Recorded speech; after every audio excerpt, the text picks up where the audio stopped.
Hey friends, what's up? And welcome back to Babylon Talmud.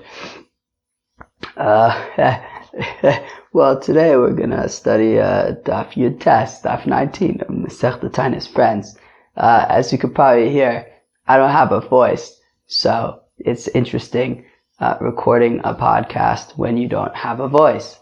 But I'm gonna try because yesterday I didn't record at all.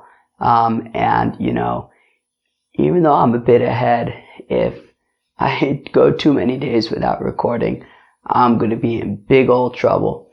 So I'm just going to jump in. I'm not really going to do like an intro or an outro or anything. I'm just going to kind of jump into the Gemara, and my oh my, good luck. I got a big old cup of tea over here. So I'm just going to be drinking tea and stuff. Okay, T, please make it easier to talk. Now we're going to start off the third parak of Masechta Taanis.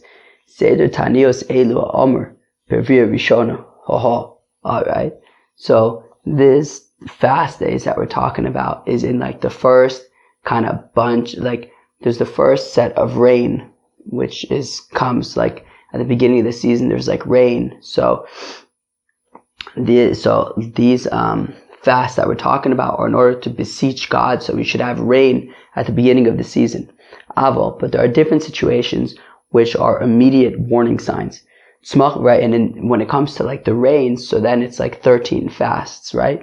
But if you have like plants that just like all of a sudden changed for the worse, masrin alein miyad. So then already we go into like panic mode immediately and start blowing shofar right away. And similarly, Shapasku Geshamim min Geshem leGeshem Arboim Yom. If between like the rains, so like let's say it rained properly at the beginning, but then there was a big old break for like 40 days. So Masrin Alein, so you're going to blow shofar immediately because it's an indication of like a famine, and famines are bad. So you do, if there was like rain that's good for plants, but not necessarily rain that would be good for trees. Excuse me. Or if there was rain that was good for trees, but not necessarily good for plants. And the Gemara is going to explain what that is. Or if there was enough rain for plants and for trees, but not enough rain to fill up pits and ditches and caves, masrin alein miyad, so then we go straight into shofar blowing mode. And similarly, ir shelo yardu alea gisham. Oh, if you have a city that no rain fell, excuse me, I'm gonna drink some tea. So let's say like, in Yerushalayim it's raining, but in Tel Aviv it's not. So Ir shelo yardu alei gesham dichsev, as the pasuk says, v'im ta'arti alir achas v'alir achas lo yamtir chelka achas timoter v'gomer, that the pasuk says that I'll rain on one city and on the other city I won't rain, and that's bad news. O sahayir misane umasras, so the city that is not receiving any rain needs to fast and blow shofar. And all of the surrounding towns, so they fast, but they don't blow shofar. Rabbi Akiva whereas Rabbi Akiva says that the surrounding cities that are getting rain, so they blow shofar, but they don't need to fast. So the city that isn't getting rain, so they fast and they blow shofars, and the surrounding cities, according to Rabbi Akiva, they would blow shofars, but they wouldn't fast. Dever, also if you have a city that there's pestilence, or mapolis, or wait, what's mapolis? Yeah, exactly. That like cities are that like buildings are falling down, which is really, really bad. Osa ir misanu masras, so that city needs to fast and blow shofar. Excuse me, I'm going to drink some tea. Okay, Thank you, T. So that city with the pestilence or with the falling down buildings, so they need to fast and they need to blow shofar. Rabbi Akiva Omer, says Rabbi Akiva, Masrios velo mesanos. They blow shofar, but they don't need to fast. Alright? Ezu dever, what's considered pestilence? Here you go. This is the definition of pestilence. Ir amutzia chomish meos ragli. Well, if you have a city with a population of 500, v'yatzu mimena kimo mesim begimo yomim, and this city with a population of 500, there were 3 dead individuals in 3 days. Wow. Yeah, I guess at that rate, after like a year and a half, there's going to be no more people. Alright. I raise that dever. So that's pestilence. So 500 people, 3 dead, 3 days, pestilence. Alright. Pachos mikan ein dever. But if the death rate is any slower than that, so then it's not a pestilence. Alright. Al elu masuyin b'chol makom. Now on the following items, we blow shofar in all places. Here we go. Al shidafon, on wind blasts. Friends, what are wind blasts? Probably blasts of wind. But if anybody knows any other information, let us know. Vala yirakon. And on, what was yirakon? Like some kind of sickness. What, but like sickness of like crops, right? I think. Vala arbe. And on locusts. Vala chosil, and other kinds of locusts. Vala chayro'o, on an evil animal. Alright? Vala cherev, and on a sword. Masriyan aleh. So kilu, like pogroms. Pogroms are not good at all. So masriyan aleh, so then they have to blow shofar. Because it is a traveling, contagious, bad, destructive thing. Maise uwa, a story. Shiyadu zekenim Yerushalayim la'areim, that they were elders and they were going from Jerusalem to their cities. Okay. V'gazu Taanis, and they said that there needs to be a fast day. Al shenire kim loifi soner shidafim ba'ashkelon, because they saw the equivalent of the mouth opening of a oven of wind blasts in Ashkelon. I.e., they saw a shtickle wind blast in Ashkelon. V'od gazu Taanis, and they also made a fast. Al she'achlu ze'evim shnei tinokis be'evar yardin, because there were wolves that ate 2 babies in the other side of the Jordan River. Rabbi Yossi Omer, lo al she'achlu ela al she'niru. Rabbi Yossi says that they didn't actually eat the babies, but they were just seen. And if the wolves are seen, so it's bad news, so we need to fast. Al elu masriyin b'Shabbos. On the following Yonim, we can blow shofar. No. So masriyin in this case does not mean blow shofar, right? We learned this the other day on Daf Yudalit, that it means to cry out to the Eibishter. So al elu, on these Yonim, masriyin b'Shabbos, we cry out to the Eibishter on Shabbos. Al ir shekifu nochrim. If you have a city that's surrounded by Gentiles, and not friendly Gentiles who want to make a pogrom, it's not good. Onar, or if there's a river that's going to overflow, also not good. Malasvina mitarefes bayom, or if you have a boat that is that's kind of in bad shape in the sea. I don't know, it's like a storm and it's going this way and that way, no good. Rabbi Yossi Omer, says Rabbi Yossi, le'ezer v'lo le'tzaika, they can cry out to people to help them out, but don't cry out on Shabbos like as a prayer to the Eibishter. Shimon HaTimni Omer, av ala dever v'lo lo chachamim. Shimon HaTimni says that also for pestilence, when people are dying, so you can cry out on Shabbos, but the Chacham didn't agree. And any bad thing that, God forbid, should come upon the congregation. Masriyin alein, we can cry out against them. Chutz mirov geshamim. The exception being too much rain. Too much of a good thing, we don't cry out to stop. Friends, you ready for this? Tell me who's ready. Maise, no wait, I'm lost. No, I'm not. Maise she'amru loy lechoni amagel. Friends, you ever heard of Choni Amagel? Choni the circle maker? Here's the story. Hispalel sheyerdu geshamim. They said to Choni Amagel, they said, hey, Choni, pray that there should be rain. Omerloim, he said to them, Tzuva achnisu tanuri psochim mishvil shelo yimokum. He said, alright, no problem. I'm going to pray for you.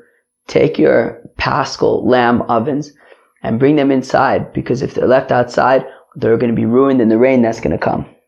Hispal v'lo yardu geshamim. Yitake prayed, and lo and behold, there was no rain.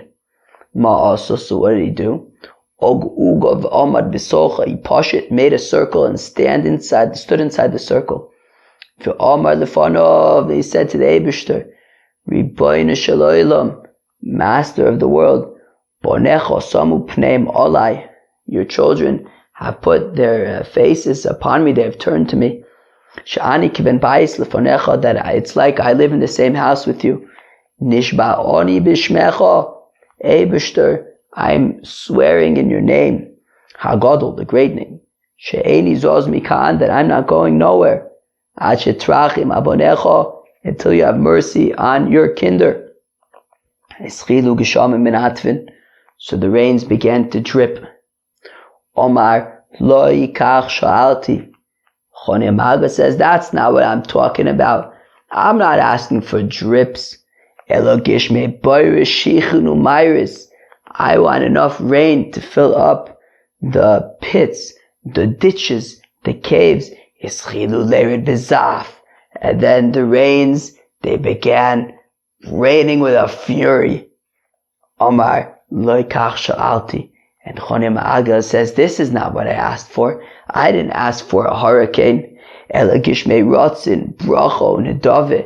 I'm asking for the good kinds of rain. Blessed rains. Desirable rains. Yardu kisiknon. And then it began to rain properly. Yotzu Yisrael miYerushalayim lahar habayis. But it rained in such abundance that the Yidden went to Har HaBayis, to the Temple Mount, because of the rains. Because Choni Ma'aga lived during the Beis HaMikdash, right? As we're going to see in a second, that he was a contemporary of Shimon ben Shattach. That Shimon ben Shattach, who could tell me when Shimon ben Shattach lived? So we learned in Masechta Shabbos, and Daf Tesvav, that Hillel was 100 years before the Beis HaMikdash, the second temple, was destroyed. Now, Hillel was the last of the Zugis. Before Hillel was Shmai and Avtalion, and before Shmai and Avtalion was Shimon ben Shattach, and I think Nitei HaRabeli. So, I believe so. Anyways, so if Hillel was 100 years before the destruction of the second temple, and Shmai and Avtalion were before that, and Shimon ben Shattach was before that, so we're talking about, I don't know, probably around halfway through the second temple, maybe a little bit more than halfway. I don't know, probably about 150, 200 years before the second temple was destroyed. So, during that time, you had people like Choni Ma'agel, who could pray, and the rain comes, and there was so much rain that all the people, they went to the Beis HaMikdash, Ba'u v'amulo, and they said to Choni Ma'agel, Kishem she'es palalta aleim she'yerdu, just like you prayed that it should rain, also pray that the rain should taka go away. So Choni Ma'aga said to them, go and see if the stone that they would go upon to when they had claims that they found stuff. So go and see if that's gotten destroyed. And the point was that no, obviously it has not yet gotten destroyed because it was very high up. So basically he was saying no, I'm not going to pray that the rain should stop, right? Because we don't pray that too much of a good thing should stop. Shalach le Shimon ben Shatach. Shimon ben Shatach said he sent to Choni Ma'agel. If not that you are the great Choni, I would put you in excommunication that you spoke to the Eibishter like that I swear in your name that I ain't going nowhere until you do what I want. Says Shimon ben Shatach, if you weren't the great Choni Ma'agel, I would put you in excommunication. Avol, but what can I do for you? That you push it, sin before the Eibishter, and he nonetheless does what you want. He makes it rain. Like a child who sins before his father, and nonetheless his father continues to do what he wants. And about you, Choni, the pasuk says, that your father and your mother will be happy, and those who birthed you will rejoice. Alright, friends, that was the story of Choni Ma'agel. Pretty geschmack, right? Right. Continues the Mishnah and says, if they were fasting, and then the rain fell, and it was before sunrise, so lo yashlimu, they don't need to finish their fast. If the rain came after sunrise, so then yashlimu, they need to finish the fast. Rabbi Eliezer Omer says, Rabbi Eliezer, kodem chatzos lo yashlimu, la'achar chatzos yashlimu. If the rain falls before chatzos, noon, so then they don't need to finish the fast. If the rain falls after noon, so then they finish the fast. Ma'iseh uwa, there was a story, shegazu Taanis belud gewaldig, that they made a Taanis in Lud, which is Rabbi Eliezer's town. V'yardulayim gisham kodem chatzos, and it rained before noon. Amalei Reb Taifin, and Reb Taifin said to them, Su ve'ichlu shesu, go out and eat and drink, vasu yomtiv, and make epis a holiday. V'yatzu v'achlu v'shasu, they went out, they ate, they drank, vasu yomtiv, they pasha made a holiday, uva'u ben arbayim v'karu halal gadol, and then in the afternoon they pasha said halal.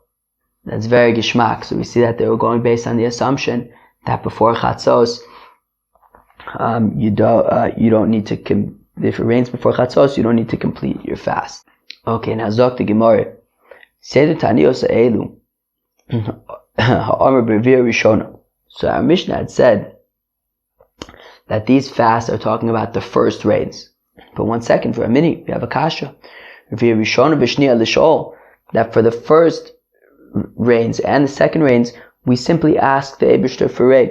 Shlishis lisanos, we only fast after the third rains passed and no rain has come.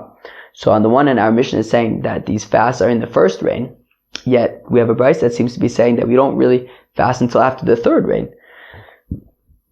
Amar of Yehuda says, this is what it's saying. Seder Tanios ha'amr emosai. When do we say these fasts? Yes, we fast when the first, second, and third rains have passed and there has been no rain. But if it did rain in the first rains, and they planted stuff and nothing became of it, they didn't grow into anything, they didn't sprout, or they began to sprout and then they became no good, then we blow shofar immediately. Specifically, if they sort of changed to become bad, so then you fast. But if they completely dried out, so then we don't sort of blow shofar because we don't because there's no, if they're all completely dried out, there's really nothing that can change. So it's too late. It's going to be a tefillah shav. So pshita nishtenu tanan. So we say, Rav Nachman seems to be telling us something obvious. That Rav Nachman saying that specifically if they changed, but not if they dried out. Obviously it says in the Mishnah that if they changed, or the brayso that if they changed. So lo tzricha de akun. Well, it's talking about a situation where they dried out, but then they became a little bit better. I might think that if they got a little bit better, so now we could cry out for them. So Rav Nachman saying is that even in that situation, we would not blow shofar, because even then it's considered dried out, and there's nothing you can do about it. Continues the Mishnah.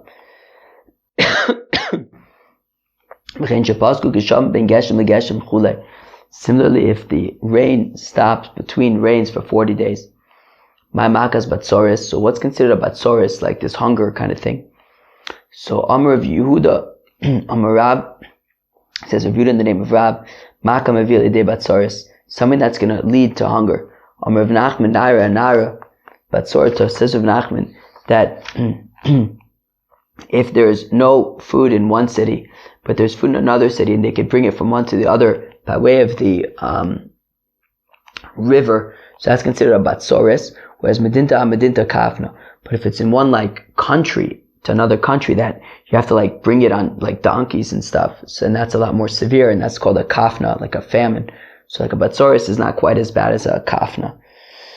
V'amar Reb Chanina, and says Reb Chanina saw besela ushchicha, that even in a situation where one sa'ah of grain is a sela, which is very expensive, ushchicha, but at least it's available, and if you have the money you could buy it, well, that's a batsoris.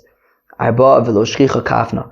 But even if you can get 4, measures of grain for a sela, which is 4 times as much, so it's cheaper, but there's nothing to be found, so then that's a famine. Amr Yochanan, says of Yochanan, lo shanu ela b'zman she'amos b'zol u'feiros b'yoker.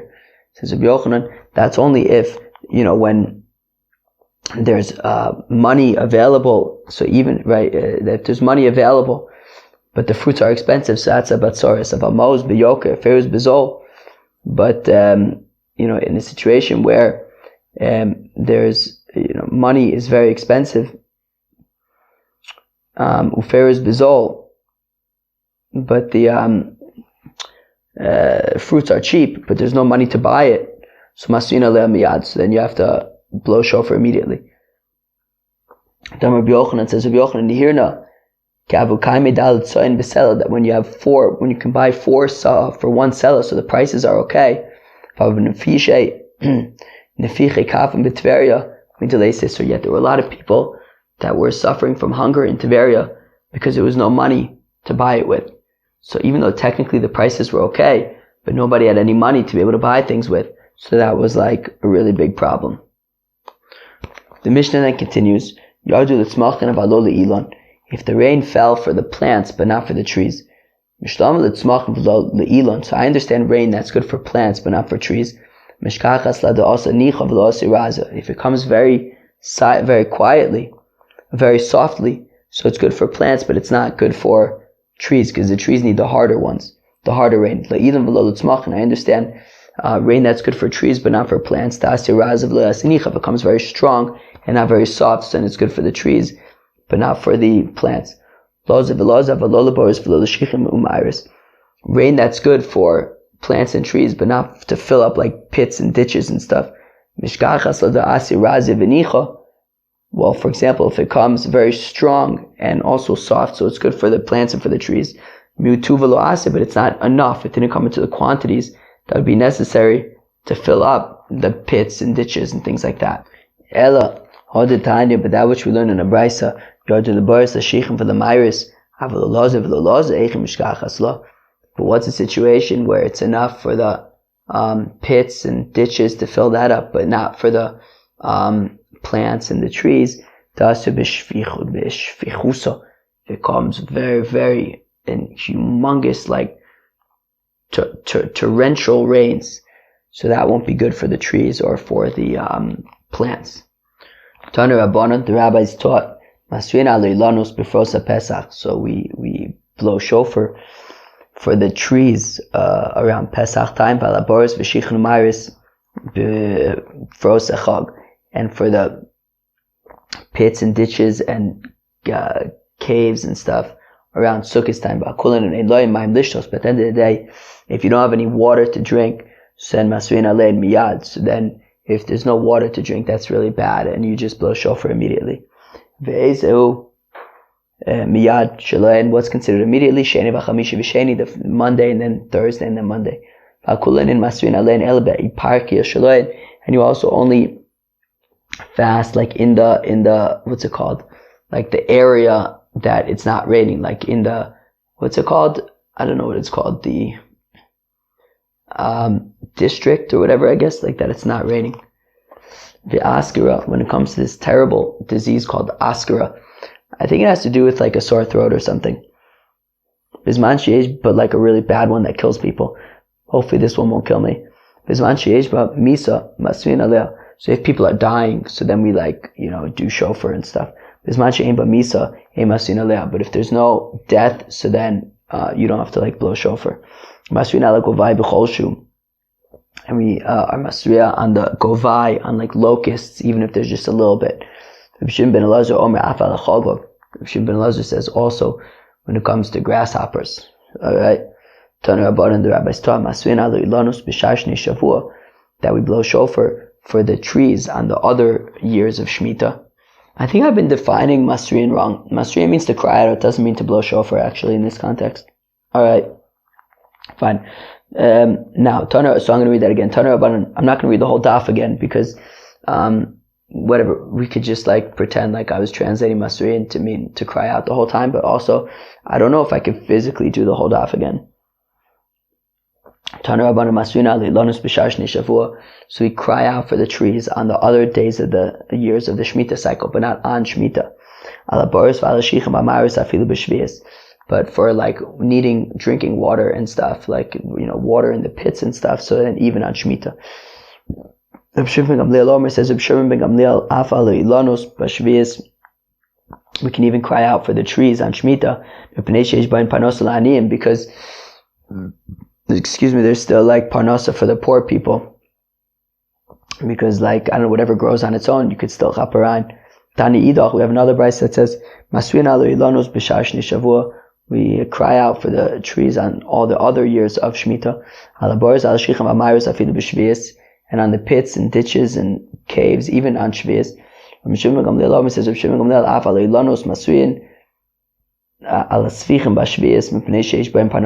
Also for the trees, we cry out because like the aftergrowths from the trees are how the poor people can have what to eat on Shemitah. So therefore we can cry out for the rain, for the trees, even on Shemitah. Tanya, we take a learn in a brayso. Amar Belazu ben Parta, Givaldik, says Belazu ben Parta, from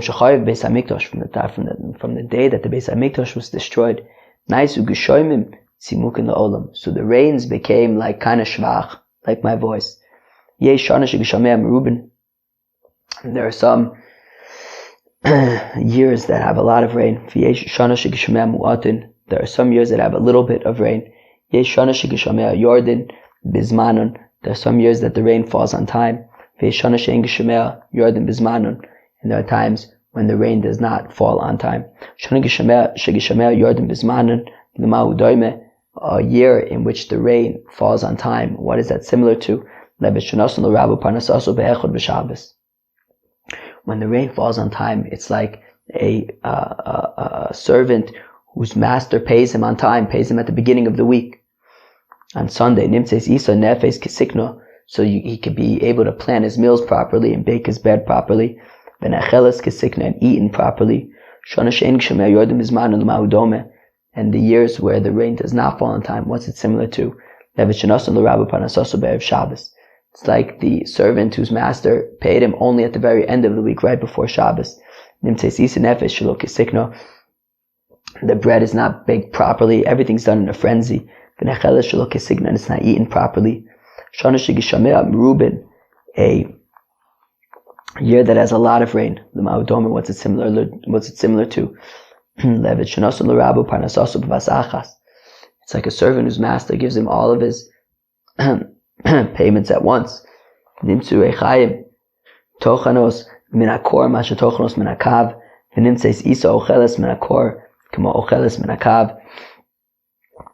Let's go back to for a second. Shana Shigishamel Mu'atin Lamau Dome the Evishanos and Rab Panasos Mat Nimtes Rechaim Ma Shatochnos Minakor Tochnos Minakav Nimtes Isa Mash Necheles Minakor Ocheles Minakav.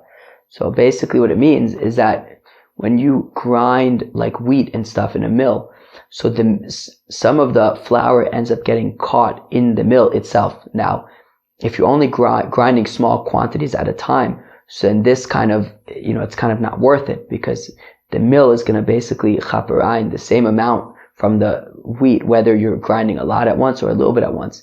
So when there's a little bit of rain, it's similar to like a person who's paying his workers a little bit in small installments, and then they can only, be making dough and grinding the wheat in small installments, and then the overhead that the mill takes and that gets stuck on the side of the bowls when you're making the dough later, like that's the same no matter if you're making a big batch or a small batch, and you end up losing more when you do small batches. So a year that has a little bit of rain is like the master who pays in sort of small installments, whereas a year that has a lot of rain is like a master who pays all at once, in which case when you have it all at once, you could just do like larger batches, in which case the overhead and the loss is reduced. Another interpretation, when there's a lot of rain, the Ma'udoma, what's it similar to? A fellow who's making cement. If there's a lot of water, he doesn't run out of water, and the cement is mixed together properly.